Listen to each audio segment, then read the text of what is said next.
Why would you settle for less when the Lord has created you for greatness? What up, y'all? Welcome back to my channel. This is Journey with Wendy.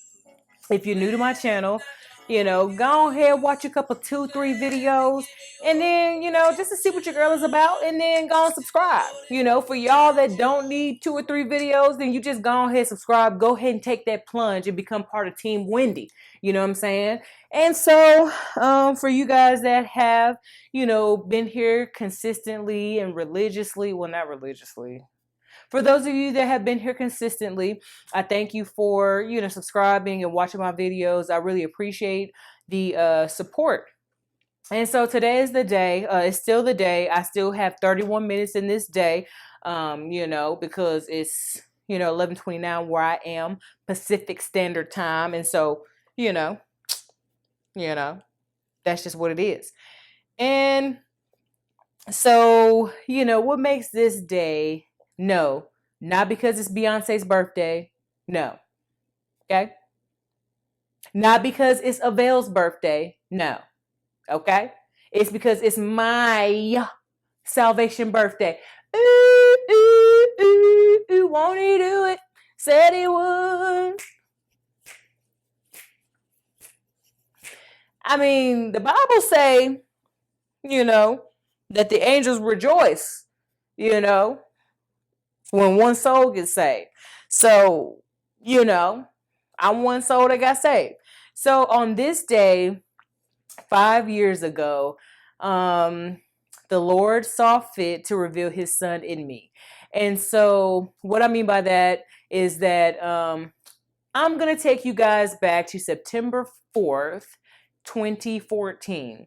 But before I take you guys back to that, I want to go a little bit further back than that and give you some insight and some detail of what, events led up to where I am today. So, I want to say it was, so basically this all started in 2009, baby. 2009, I met this man. And my life has literally never been the same. So in December 2009, I went back to Texas from DC. Well, that's a lie. It wasn't DC, from North Carolina. I was on my way to DC. And so I went back to Texas because I was deployed to Iraq from 08 to 09, right? And so where was I at? It doesn't matter. It doesn't matter. It doesn't matter where I was at. Okay. So I was deployed. And so I was one of the last ones to go back to the States because for R&R, because I know how I am. I was like, man, if I go any sooner, bruh, I'm not going to want to continue this tour. And so at that time, I don't know what they are now, but at that time, tours were a year, 12 months long. And so I went home, I want to say, it was in August or September. And I visited my uncle. I was there, and so my uncle, this was right before he got like sick. Because he was sick, but nobody really knew how sick he was. And so I was able to, the Lord afforded me time to spend time with him during this time. And so, he, so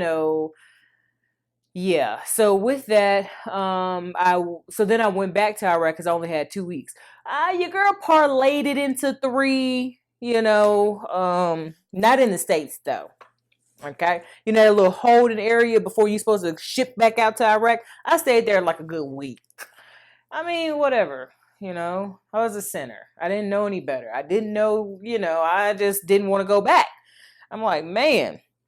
So, then my uncle passed away. I want to say, I went back home. I went back to Texas, and this time,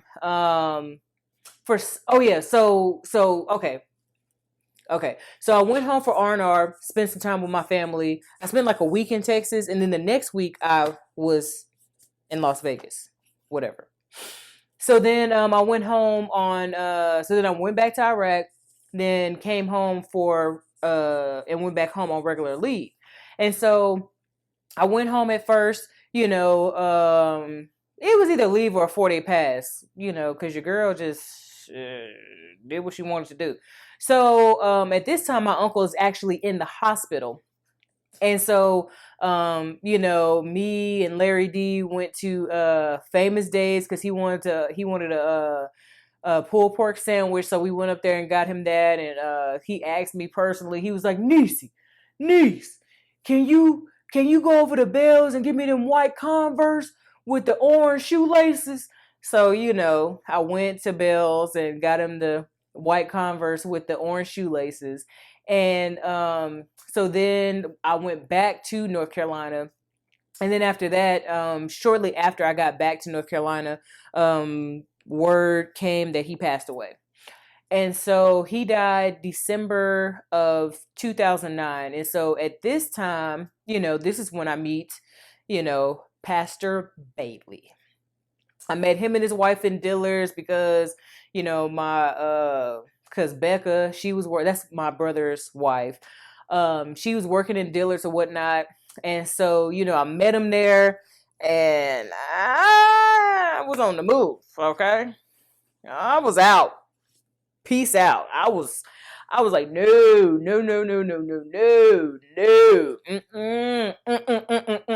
I ain't trying to meet no pastors because I knew I wasn't living right. And so, the flesh was like, it's hot. Get out, abort. So, my brother spoke at the funeral and things of that nature. And so then, keep going, fast forward. And then in December of, wow, I just realized this. So December of 2013, my grandmother was actually, that whole year, her health started declining. And so, Big Nan, she, it's like each passing month, she was getting weaker and weaker and weaker. And so at this time, I'm stationed at Fort Riley, Kansas. And so,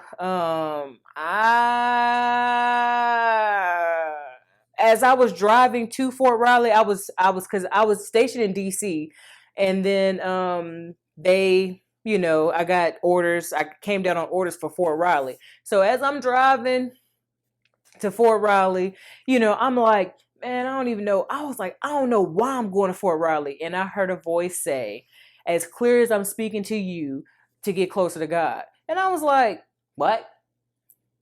Huh? I was like, nah. Because the entire time when I was in DC, I did not go to church. And I'm not bragging like that's some good thing, because that's not how, I was reared. I wasn't raised that way. So I did not set foot in a church in DC the entire time I was there. Now, when I went back home to Texas, I was at my brother's church every time I went back home, I would go visit his church. And so, December of 2013, I was, the Lord allowed me to be able to spend 3 good weeks with my grandmother. And so spending 3 weeks with her was amazing. She was, she was very weak. She was very frail. And so she, she couldn't really do much, but, it was like the child taking care of the parent, essentially, because I would cook for her and I would just put small portions on her plate. I'm talking about really this small, okay, this type of portion on her plate of the stuff, because I cooked Christmas dinner for us. And so my mom called, or she called my mom, one of the two. They was in cahoots. And my grandma told on me, y'all. She was like, Kim, Wendy in here and she giving me all this food.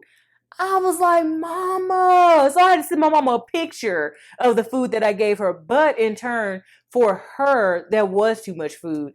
Even though it was this size portion, it was still too much for her. And so she had been diagnosed with some type of cancer.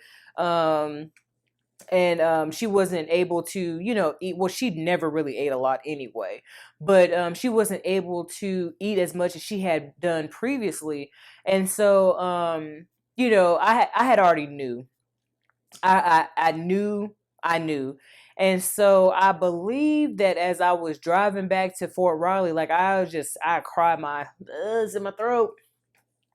I cried my eyes out because I knew that the next time I saw my grandma, it would be in a casket. And so sure enough, February 25th or something like that, 23rd, 25th, February 25th of 2014, my cousin called me and she told me that Nanny had passed away. And so I was like, okay. So they sent a message to the Red Cross to allow me to go home. So I went home for another 2 weeks. And this time, I went to, going to my brother's church and things of that nature. And so so then I went back to Kansas after that time was done. But from there, not even 60 days later, Aunt Jackie was found dead in Nanny's house. And so basically, like, these deaths back to back, they impacted me greatly. And not only did the deaths of the people that I loved and cherished most, did they impact me in such a way, like my life in itself. You see how black my shirt is? You see how dark the shirt is, how black it is? My life was and it was spiraling down. It was like you know how tornadoes do. That's how my life was doing. It was a lot of stuff that happened. A lot of stuff is not, everything shouldn't be talked about. But my life was in the pits, honey. Okay. And so, I had some bright spots. A very bright spot in this place was the Lord allowed me to spend time not only with my grandmother, but he allowed me to spend time with my aunt too. I'm gonna tell story time. Let me tell y'all about Aunt Jackie. Okay, so she had for as long as I've been alive, she's been a beautician, right? Right. So we go because she had essentially she put in like a super perm, and so she burned her hair, so her hair was like matted, and so she was wearing this wig, and so she was like Niecy. That's what they call me. Niece, great niece, well, favorite niece. Can you come with me to the barbershop so I can get this cut off? And I was like, I'll go. I got these hawk eyes. I'm watching you. Okay. So, we get in there. And so, she gets her hair cut off and that cut was bad. She got it all, and she had the salt and pepper gray going on. Oh man, and she had the aerodynamic head for it. I couldn't shave all my stuff off. You see how big my head is? I couldn't shave my stuff off because I got a lot of knowledge. Okay, that's why my head's so big. I got a lot of knowledge. Okay.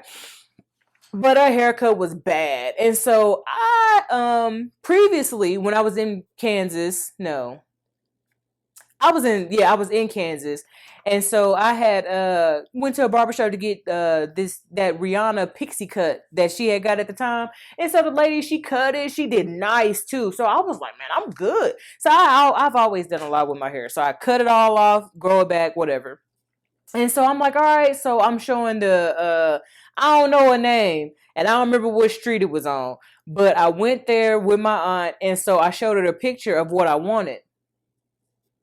Y'all, she didn't, and she said that she wasn't comfortable with doing it because she didn't know what she was doing. But I was like, my motto has always been like, man, it's hair. You know what I'm saying? It's hair. It'll grow back.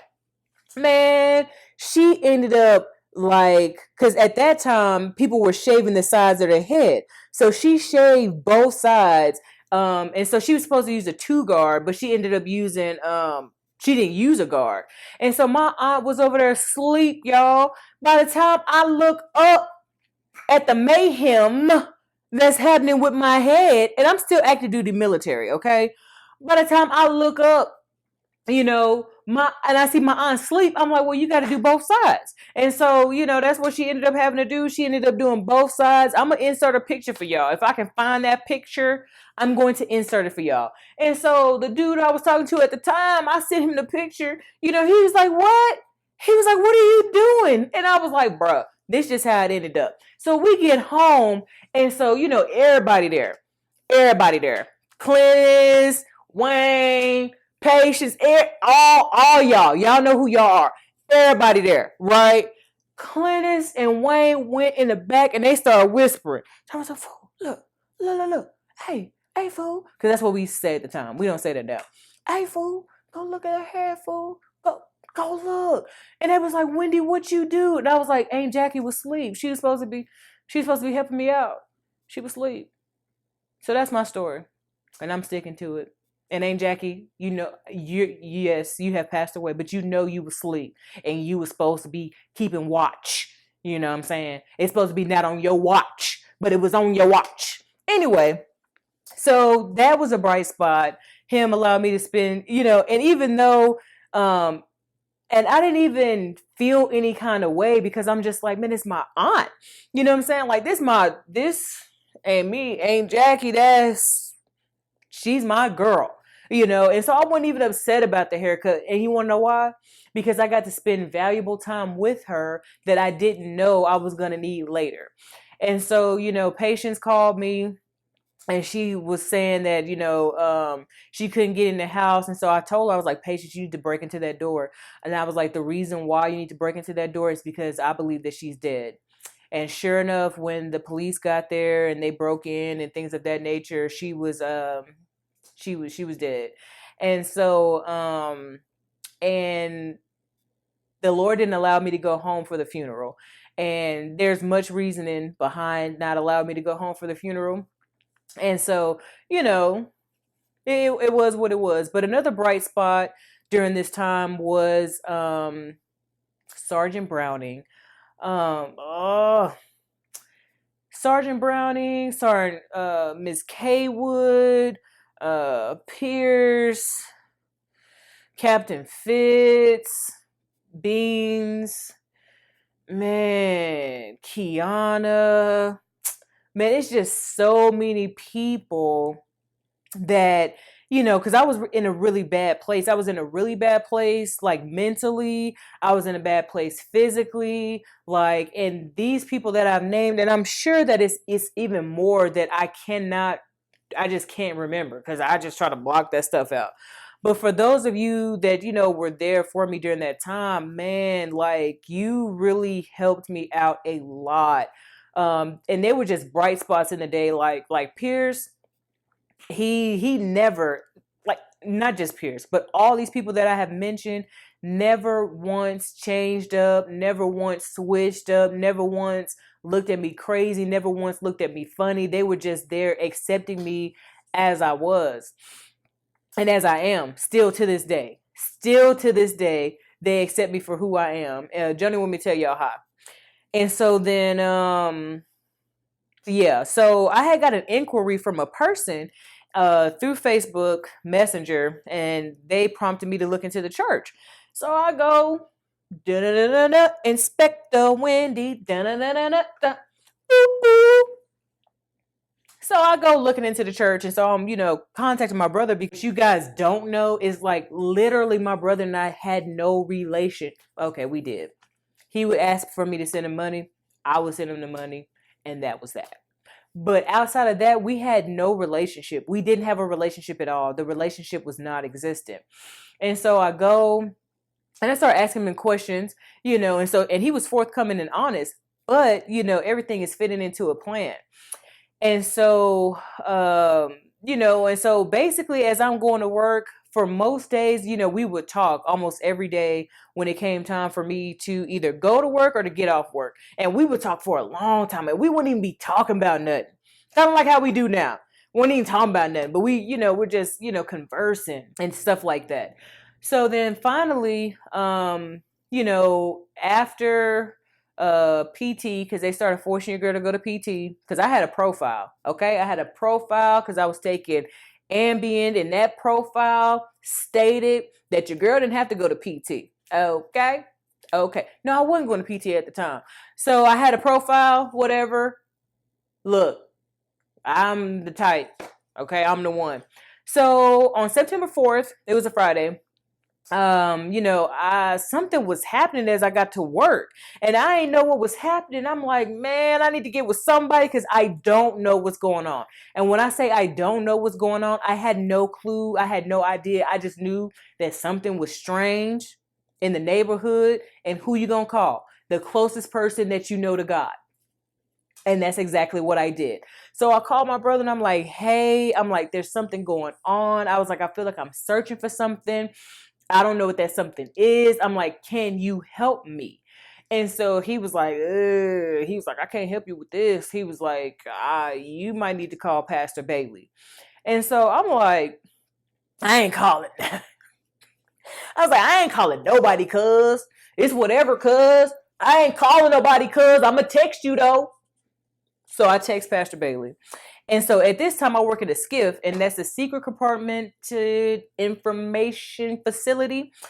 So I can't have my phone in there. So when I got up to the lockbox, I sent him a text message, and I said, I probably did with my little disrespectful stuff at the time. I probably said, hey, Pastor Bailey, not hello, how are you?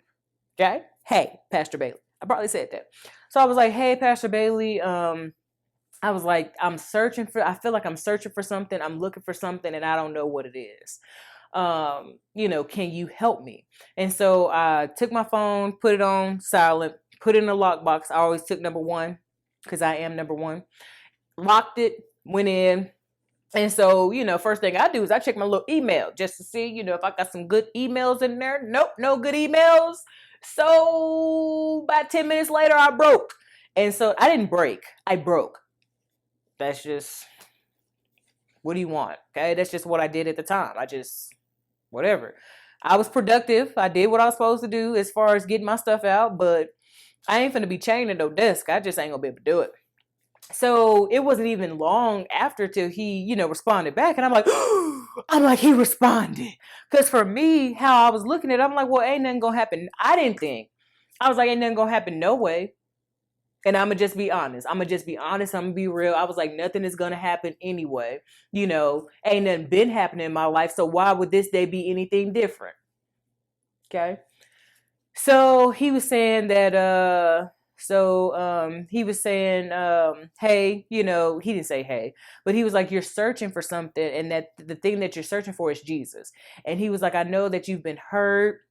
And I know that you've done the church thing, but he was like, it's time to, give Christ a try. And so he went on to later say that, Christ is the only way. And so, I was like, and so he was like, give him your heart. And I was like, whoa, whoa, preacher man. Whoa. What are you talking about giving my heart? I never give anybody my heart. And so I expressed that to him. I was like, well, how do you do that? Because I've never, ever given anybody my entire heart. I was like, I've always reserved a piece of me. So that way, when it goes south, I'm like, look, I wasn't all in no way. So the joke's on you. Okay. And that's the mentality I had. And so essentially he said, and this I do not remember verbatim, but essentially he said, go pray. And he advised me to go pray. And so what you guys don't know is Fridays for him it's a consecration day. And what I mean by consecration day, that's a day that he's in communion with the Lord. He's praying, he's reading. It's just him and the Lord on that day. And people aren't to contact him on those days. And so, for him to respond to my text on that day is huge. And so, I didn't think about it not knowledgeably. I didn't think about it anymore that day. So I was like, all right, me and Pierce, we go to lunching it up. I don't know where we went. Someplace we shouldn't have been eating because neither one of us could afford it. But we went. And so Fridays at Fort Riley were family days. And so we got off at 3. So we had formation and then, we were released by 3. So I lived in Junction City. And so I got home about 3:15, 3:20, something like that. And so about 3:30, I got, I'm in the house. So I got my jacket top off. I ain't take my boots off. Ugh. And I didn't take my boots off or anything like that. And so I went back and I reread the text. I read all the texts that we had during that day. And so finally, I was like, okay, he said, give God a try. Give God your heart. And so I'm like, okay, well, if you've never given anybody your heart, then what's the harm in trying what he says? So I was like, all right, all right, all right, let's see. So in that moment, at first I was sitting on the couch, like how I'm sitting now. At first I was sitting on the couch and I just began to, call on God and to pray for the way that I knew to pray. And then I went from sitting on the couch to being on my knees. Don't know what happened. Can't even tell you. And so what I do distinctively remember is crying out, and I'm talking about tears like can't be stopped tears. And so I called out to God and I said, I can't do this without you. I need you. So basically I was asking him to come and to rescue me. And so in that moment, as that time went on, and I'm not crying because these are like sad tears. I'm crying because he's a reality that I didn't know I needed and that I still need.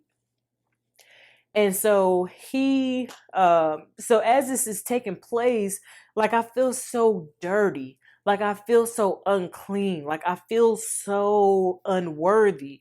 But then as these feelings of unworthiness and disgust and filth are coming up, like it's being replaced with the purity, it's being replaced with the whiteness, with the brightness. So the darkness and things of that nature were being taken out, but what was being poured into me was his marvelous light. And so at the same time that I'm having those feelings, like they're immediately being replaced by peace, they're immediately being replaced by love. And so eventually, and then I began to sing and I began to praise and I began to just feel not like me. I don't feel the darkness. I don't feel the sadness. I don't feel the depression. I don't feel the anxiety. What I feel is how I was created to feel. It was so peaceful. The house was so quiet. The house was so still, but there was such a presence with me. I didn't know it was God. I didn't know it was God, and I didn't know that it was a watchman there watching me. So as I got done, cleaned myself up, I sent Pastor Bailey a text, and I said, I prayed. I feel so much better. Thank you. And so, because I had nothing left to say, I had communicated with God in such a way that what else can you say? And so he said, welcome to the kingdom. And so he said that he would be checking on me, throughout the weeks. And if I needed anything, to contact him, to let him know. And so September 4th, 2014, 5 years ago, was a day that, I gave my life to Christ. And my life has never been the same. Like, he changed my life, and he's changed my life in such a way that I can't even, like, it's so hard to try to articulate it. You know what I mean? But, for those that know me from before and those that know me now, it's not even a 180. Because, people be like, it's a 180.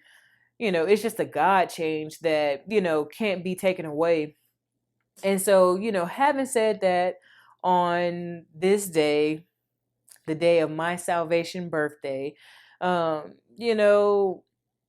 I've always said, I don't have a formula. I don't have I don't have anything to give you outside of what was given to me by the man of God. Go pray. You know what I mean? Go seek the Lord, just go seek him. And so, for me, you know, salvation was found in a deep, dark pit that, because on that, like physically stuff was I was coming out of that stuff that I was in, but, everything else was still in shambles. And so, I'm just to be saved for 5 years. Um, I ain't, y'all, I ain't never really committed to nothing this long. And I ain't really doing no committing. You know what I'm saying? It's him. It's him in me, working in me to produce his good pleasure and to produce his good work. And so, I pray that, my salvation testimony and what some of the events that led up to it, I pray that, something has been said or done to touch you guys, and not to touch you but to touch you to a reality, to touch you to a place where, God is real. Because there's some people that knew me before salvation, and they can attest to, she ain't been the same, and I wasn't, and it was instantly. When I say instantly, it was instantly. And, I want to give you guys a little more background, because at this time, Diddy had come out with Ciroc, and he had came out with pineapple Ciroc. And so I had all this alcohol in my house, and I had all this wine, and I had all this stuff that I don't even think a week or two had passed. I had, given all that away. I don't remember the girl's name, but I had given it all away to her. And then I went down to Texas for my nephew's birthday. And so as I'm driving back, because I've always had satellite radio. And so, driving down there, I was listening to the Shade Room and August Alsina and all that. But coming back, like once it was someplace in Kansas I stopped listening to secular music. And I was like, what's happening? I'm like, it's August Alsina. I was like, no, you better put on some Mighty Clouds of Joy. I don't even know who was out at the time. You better put that on. You better listen to that. That's what you better listen to. And so, I had stopped, cussing and stuff like that. I was just looking around like, what is happening?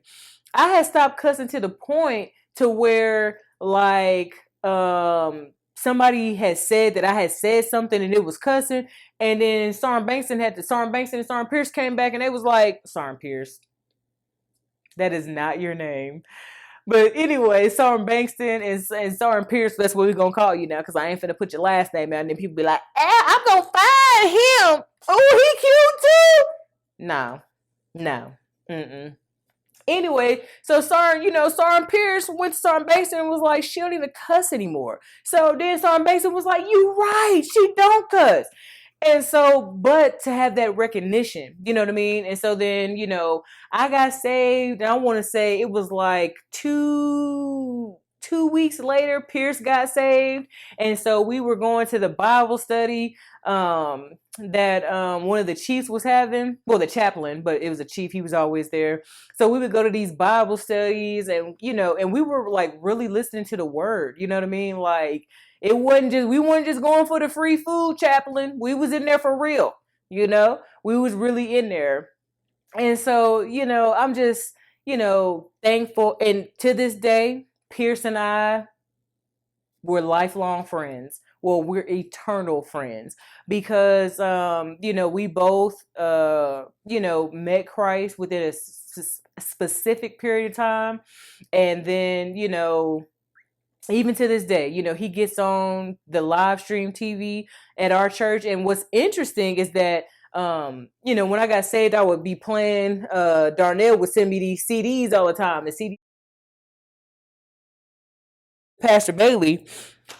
And so, I'd be listening to him and stuff. I'm like, okay, all right. And so as it was my turn to drive, Pierce was always listening to him. So then when it's time to come and get on live TV, Pierce was right there. He was like, I remember listening to him in your car. So you never know, what Christ you're showing people. essentially, at the end of the day, that's what that story about Pierce was about. So, having said all that, I thank you guys for tuning into my channel. I thank you for subscribing. I thank you for listening to my salvation testimony, because for me, yeah, it's the day that changed my life. It's the day that God saved my life. And so with that, your girl is out. I'm out. Okay. Any question, comments, or concerns, feel free to comment down below, or you can email me. My email address is down there. You know what I'm saying? If that's what you want to do, I'm all for it. And if I don't know the answers, I will try to get the answer for you. Okay? All answers come from the Lord. Anyway, once again, thank you for tuning into my channel, and this is Journey with Wendy.